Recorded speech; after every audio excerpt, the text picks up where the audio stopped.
నమస్కారం. తీర్థయాత్ర కార్యక్రమానికి స్వాగతం. ధర్మాన్ని అనుసరించిన దైవం శ్రీరాముడు. ఆ ధర్మాన్ని నడిపించిన యుగపురుషుడు శ్రీకృష్ణుడు.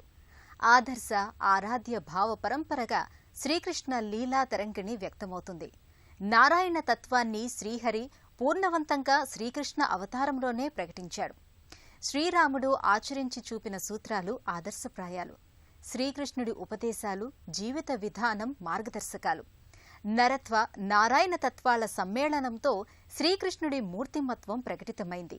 అలాంటి శ్రీకృష్ణ పరమాత్మను భారతీయ ఆర్షధర్మం జగద్గురువుగా భావిస్తుంది. ఆ జగదాచార్యుడిని ఆసేతు హిమాచలం ఆరాధ్యమూర్తిగా సంభావిస్తుంది.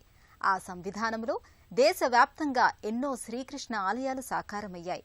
ఆ పరంపరలోని ప్రపంచ ప్రఖ్యాతిగాంచిన శ్రీకృష్ణ సన్నిధానం కర్ణాటక రాష్ట్రంలోని ఉడిపి శ్రీకృష్ణ దేవాలయం. ఈ ఆలయ విశేషాల్ని నేటి తీర్థయాత్రలో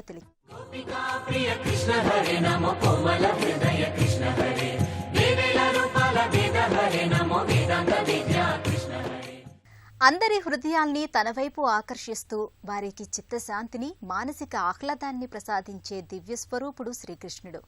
అలాంటి కృష్ణ పరమాత్మ బాలకృష్ణుడిగా భవ్యమోహనంగా కొలువుదీరిన క్షేత్రం ఉడిపి. శ్రీమధ్యాచార్య మూల సంస్థాన ఆధ్వర్యంలో ద్వైత సాంప్రదాయ రీత్యా ఈ క్షేత్రంలో నిత్యోత్సవాల నుంచి సంవత్సరోత్సవాల వరకు కొనసాగుతాయి.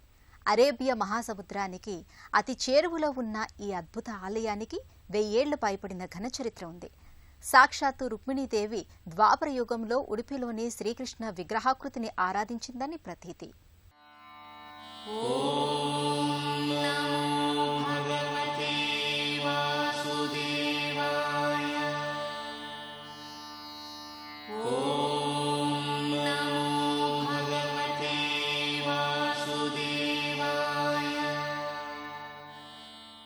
అంటూ భగవాన్ శ్రీకృష్ణనామస్మరణతో పునీతమవుతున్న పుణ్యధామం ఉడిపి.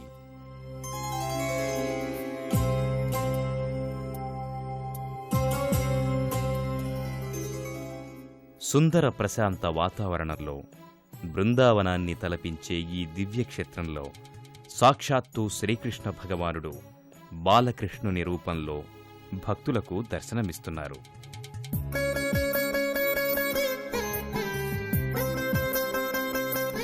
ఓ అద్వితీయమైన లోకాన్ని తలపించే ఉడిపి దివ్యక్షేత్రం కర్ణాటక రాష్ట్రంలో బెంగళూరుకు సుమారు 500 కిలోమీటర్ల దూరంలో ఉడిపి జిల్లాలో ఉంది.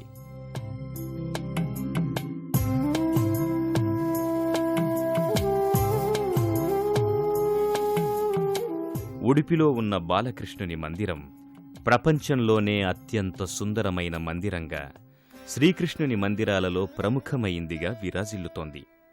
సుమారు 800 సంవత్సరాల క్రితం శ్రీ మధ్వాచార్యుల వారు ఇక్కడ బాలకృష్ణుని ప్రతిష్ఠ చేసినట్లు చారిత్రక ఆధారాల ద్వారా అవగతమవుతోంది. పురాణ మరియు చారిత్రక ప్రాశస్త్యం గల దివ్యాలయం ఒకప్పుడు మఠంగా విరాజిల్లేది. కాలక్రమంలో ఆ మఠమే శ్రీకృష్ణుని దివ్యాలయంగా భక్తులు కొలవడం జరుగుతోంది.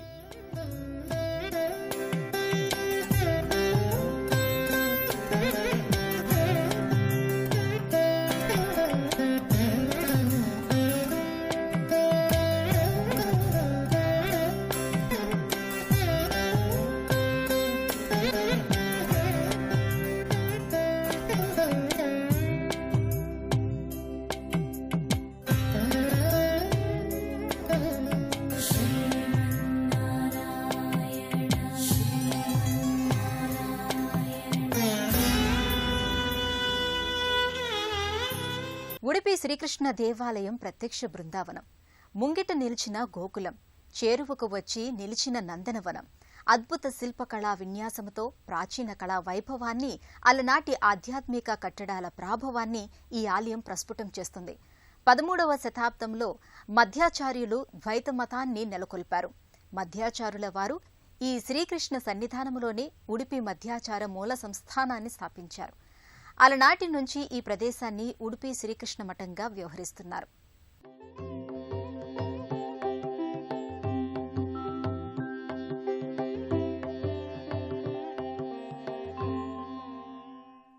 ప్రధానాలయ గోపురాన్ని దర్శించుకున్న భక్తులు అనంతరం ఓం నమో వాసుదేవాయ నమః అంటూ ముందుకి కదులుతారు. ఆలయ ముఖద్వారం పైన మఠాధిపతుల చిత్రాలు భక్తులకు దర్శనమిస్తాయి. ఆయా మఠాధిపతుల చిత్రాలను దర్శించుకున్న భక్తులు అనంతరం ప్రధానాలయంలోకి ప్రవేశిస్తారు. ప్రధానాలయంలో కుడిచేతి వైపు భాగంలో శ్రీమద్వా తీర్థం భక్తులకు దర్శనమిస్తుంది. అలనాటి దేవాలయ సంస్కృతి సంప్రదాయాలను స్ఫురణకు తెచ్చే ఈ తీర్థం మధ్య భాగంలో మనోహరమైన ఓ మండపం భక్తులకు దర్శనమిస్తుంది. ఉత్సవాలు పండగలప్పుడు ఈ తీర్థంలో స్వామివారికి తెప్పోత్సవాన్ని నిర్వహిస్తుంటారు. ఈ తీర్థం మధ్య భాగంలో శ్రీ మధ్వాచార్యుల దివ్య ప్రతిమ ఒకటి భక్తులకు దర్శనమిస్తుంది. శ్రీ మధ్వా తీర్థాన్ని దర్శించుకున్న భక్తులు అనంతరం ఇదే ప్రాంగణంలో ఉన్న భగీరథుని దివ్య మందిరానికి చేరుకుంటారు. ఇక్కడ భక్తులకు భగీరథుని ఆశీస్సులందుతాయని విశ్వసిస్తారు. ఈ కారణంగానే భగీరథుని భక్తి శ్రద్ధలతో స్మరిస్తారు. ద్వైత సాంప్రదాయ రీత్యా 8 మఠాలు ఉన్నాయి. ప్రతి 2 ఏళ్లకొకసారి ఒక్కో మఠం ఉడిపి కృష్ణ ఆలయ పరిపాలన, నిర్వహణ బాధ్యతలను స్వీకరిస్తుంది. ఆ అధికార బదిలీ వేడుకను పర్యాయ వేడుక అంటారు. ఈ ఉత్సవంతో పాటు అన్ని వైష్ణవ సంబంధిత పర్వదినాలన్నీ ఈ ఆలయంలో విశేషంగా కొనసాగుతాయి. ముఖ్యంగా శ్రీకృష్ణ జన్మాష్టమి, మధ్యాష్టమి వంటి వేడుకల సందర్భంగా వేలాది మంది భక్తులు ప్రపంచవ్యాప్తంగా ఇక్కడికి విచ్చేస్తారు.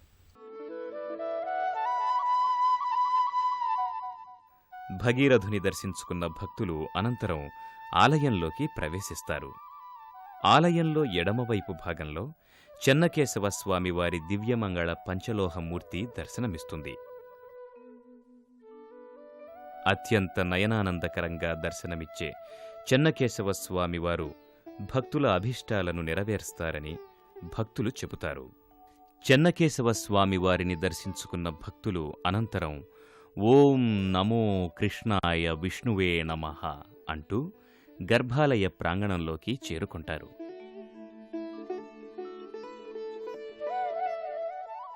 ఉడిపి శ్రీకృష్ణ ఆలయం ఎన్నో విశేషాల సమాహారం. ముద్దుగారే యశోద ముగ్ధమోహన తన్యుడైన ముకుంద మాధవుణ్ణి గర్భాలయంలో భక్తులు ప్రత్యక్షంగా దర్శించుకోవటం ఇక్కడ సంప్రదాయం కాదు. గవాక్ష దర్శనం పేరిట ప్రధాన సింహద్వారానికి అమర్చిన 9 కిటికీల గుండా భక్తులు గర్భాలయంలో ఉన్న మురారి మంగళకర విగ్రహాన్ని దర్శించుకుని పులకాంకితులవుతారు. ఈ 9 కిటికీలు నవవిధ భక్తి మార్గాలకు, మానవ శరీర మనుగడకు కారణమైన నవరంధ్రాలకు, నవగ్రహాలకు సంకేతాలు. ఈ కిటికీల ఏకగవాక్షాన్ని నవగ్రహ కిండీగా కన్నడంలో వ్యవహరిస్తారు.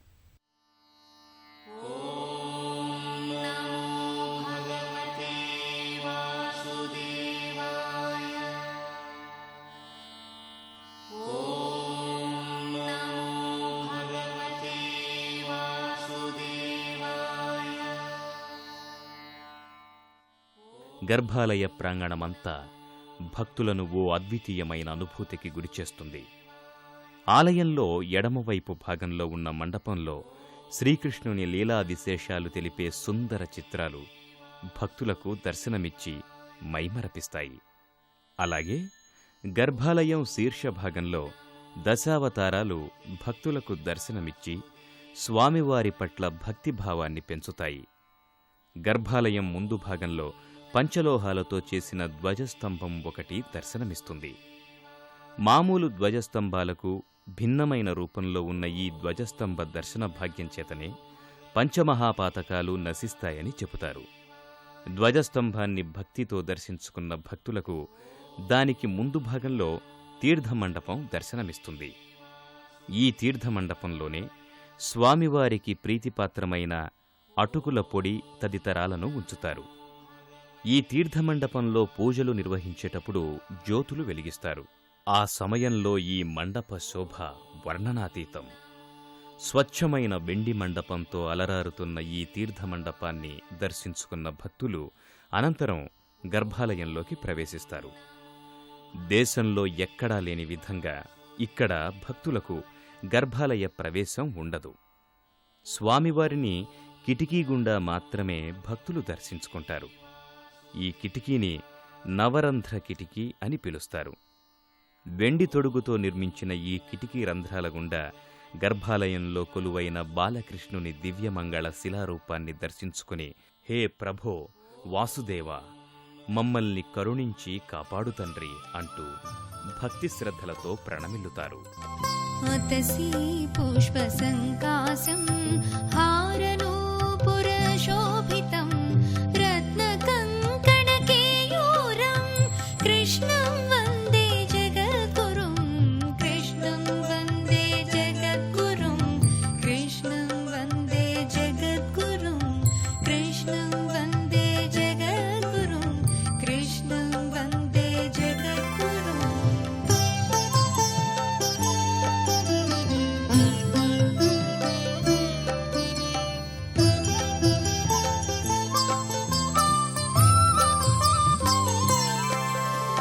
కుటిలానక సంయుక్తం పూర్ణచంద్రనిభాననం విలసత్కుండలధరం దేవం కృష్ణం వందే జగద్గురుం కృష్ణం వందే జగద్గురుం కృష్ణం వందే జగద్గురుం కృష్ణం వందే జగద్గురుం కృష్ణం వందే జగద్గురుం.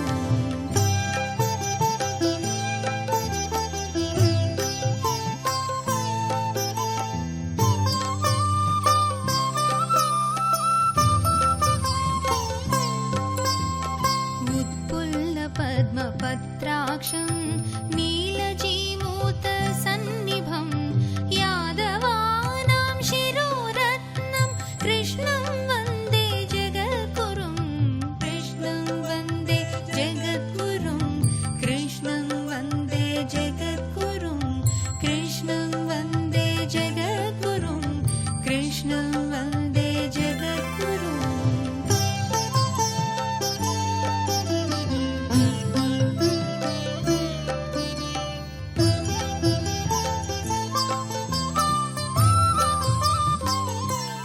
ఉడిపిలో శ్రీకృష్ణుడి మజ్జిగ కవ్వాన్ని, త్రాడును చేతబూని చిన్న శిశువుగా చిన్మయ చిదానంద సమ్మోహనకరంగా భాసిల్లుతాడు. గర్భాలయంలో స్వామి పశ్చిమాభిముఖముగా ప్రకటితమవుతాడు. భక్తులు గవాక్ష దర్శనం చేసుకోవటానికి కారణాలేమిటి? నవగ్రహ ఖేండి, కనకదాస ఖిండి అనే 2 రకాల గవాక్షాల ఏర్పాటులో ఆంతర్యం ఏంటి అనే అంశాలకు ఎన్నో నేపథ్యాంశాలు క్షేత్ర వైభవరీత్యా విస్తృత ప్రచారంలో ఉన్నాయి.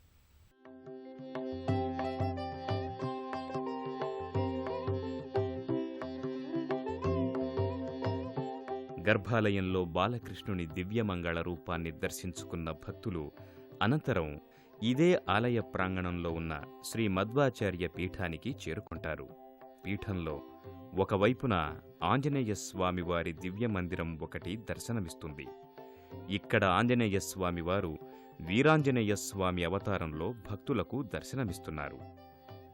ఈ ఆలయంలో కొలువైన ఆంజనేయ స్వామివారు భక్తులకు ఎలాంటి విఘ్నాలు, భయాలు కలగకుండా దీవిస్తారని చెబుతారు. వీరాంజనేయ స్వామివారిని దర్శించుకున్న భక్తులు అనంతరం ఆలయ ప్రాంగణంలో ఉన్న శ్రీ సుబ్రహ్మణ్యేశ్వర స్వామివారి ఆలయానికి చేరుకుంటారు. అత్యంత నయనానందకరంగా దర్శనమిచ్చే ఈ మందిరంలో కొలువైన శ్రీ సుబ్రహ్మణ్యేశ్వర స్వామివారిని దర్శించుకున్న భక్తులకు సంతాన ప్రాప్తి కలగడమే కాదు, అవివాహితులకు వివాహయోగం కూడా కలుగుతుందని చెబుతారు. సుబ్రహ్మణ్యేశ్వర స్వామిని దర్శించుకున్న భక్తులకు ఆలయ ప్రాంగణంలో ఒక పక్క శ్రీ మధ్వాచార్య మఠం దర్శనమిస్తుంది. దానిని దర్శించుకున్న భక్తులు అనంతరం ఇక్కడే ఉన్న నవగ్రహాలయానికి చేరుకుంటారు. నవగ్రహాది దేవతలను భక్తితో స్మరిస్తూ ఆదిత్యాయ సోమాయ మంగళాయ బుధాయ చ గురుశుక్ర శనిభ్యశ్చ రాహువే కేతువే నమః అంటూ ప్రణమిల్లుతారు. అనంత పద్మనాభేశ్వర స్వామివారు లింగరూపంలో భక్తులకు దర్శనమిస్తారు. అత్యంత పురాతనమైన ఈ ఆలయాన్ని 5000 సంవత్సరాల క్రితం భీముడు నిర్మించాడని చెబుతారు. అయితే లింగోద్భవం ఎప్పుడు జరిగిందో ఇతమిద్ధమైన ఆధారాలు లేవు. అత్యంత పురాతనమైన ఈ ఆలయం మానసిక ప్రశాంతతకు వేదికలా దర్శనమిస్తుంది. గర్భాలయంలో అనంత పద్మనాభేశ్వర స్వామివారి దివ్యలింగరూపాన్ని దర్శించుకున్న భక్తులు తరువాత ఇక్కడకు సమీపంలోని చంద్రమౌళీశ్వర స్వామి ఆలయానికి చేరుకుంటారు. ఈ ఆలయం కూడా అత్యంత పురాతనమైన ఆలయంగా విరాజిల్లుతోంది. ఇక్కడ ఈ ఆలయంలో కొలువైన చంద్రమౌళీశ్వర స్వామిని దర్శిస్తే సకలైశ్వర్యాలు సిద్ధిస్తాయని చెబుతారు. ఆ కారణంగానే చంద్రమౌళీశ్వర స్వామిని భక్తులు భక్తి శ్రద్ధలతో దర్శించుకుంటారు.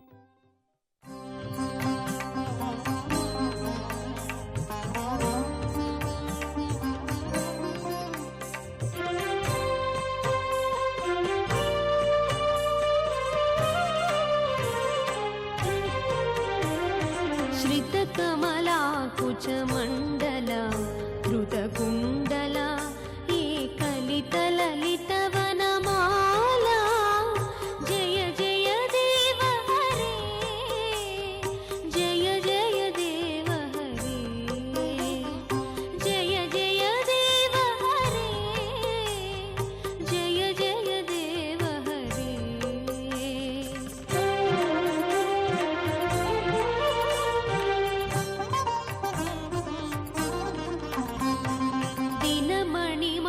दिनमणिमण्डलमण्डना भवखण्डना ये मुनिजनमानसहंसा जय जय देव हरे जय जय देव हरे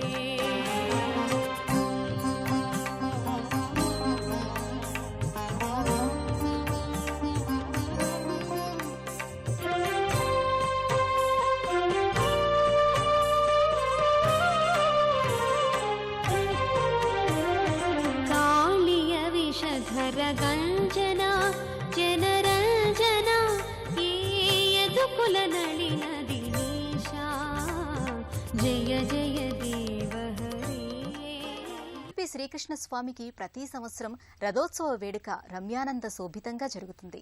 లక్షలాది మంది భక్తులు ఈ రథోత్సవ వేడుకలో పాల్గొంటారు. భారీ కొయ్య రథంపై పుష్పమాలికల్ని అలంకరించి అందంగా తీర్చిదిద్ది ఆ రథంలో సింహపీఠంపై బాలకృష్ణుడి దివ్యమంగళ విగ్రహాన్ని నెలకొల్పుతారు. ఉడిపి పురవీధుల్లో కొనసాగే ఈ రథోత్సవం ఓ మనోజ్ఞ వేడుక.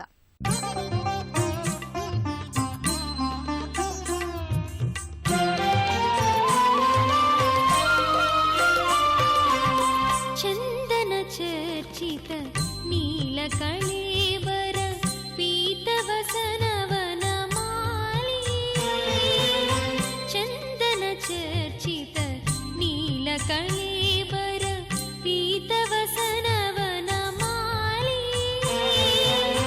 केलिचलन्मणिकुण्डलमण्डित गण्डयुगस्मितशाली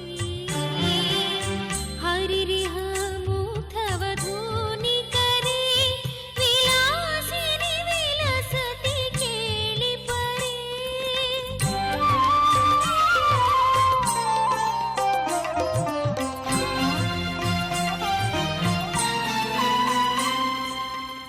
అణువణువు శ్రీకృష్ణుని లీలా విశేషాలు స్ఫురణకు తెచ్చే ఉడిపి దివ్యక్షేత్రాన్ని చేరుకోవడానికి దేశంలోని అన్ని ప్రధాన కేంద్రాల నుంచి బస్సులు, రైళ్లు అందుబాటులో ఉన్నాయి.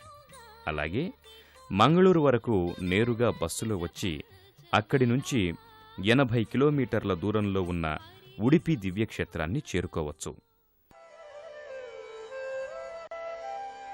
परित्राणाय साधूनां विनाशाय च दुष्कृतां धर्मसंस्थापनार्थाय सम्भवामि युगे युगे सम्भवामि युगे युगे. శ్రీకృష్ణుడు మనోజ్ఞ మనోహర రసజ్ఞమూర్తి, స్ఫూర్తి ప్రదాత. ఎవరు ఏ విధంగా అతన్ను ఆశ్రయిస్తారో వారిని ఆ విధంగా తాను అనుగ్రహిస్తానని గీతాచార్యుడిగా పరమాత్మ పేర్కొన్నాడు. శ్రీకృష్ణుడి లాంటి పాత్ర ప్రపంచ సాహిత్యంలో మరెక్కడా లేదు. కర్మాచరణకు, కార్యప్రణాళికకు కృష్ణుడు పట్టం కట్టాడు. అందుకే కృష్ణుణ్ణి యుగాలు మారినా యుగపురుషుడిగా, ఆదర్శ మూర్తిమత్వ పెన్నిదిగా నేటికీ ఆరాధిస్తున్నాం. అలాంటి కృష్ణ భగవానుడు నందగోపాలుడిగా ఉడిపిలో ప్రకటితమై మనల్ని మురిపించాడు. ఆ స్వామికి నమస్సులు తెలియజేస్తూ కృష్ణం వందే జగద్గురు.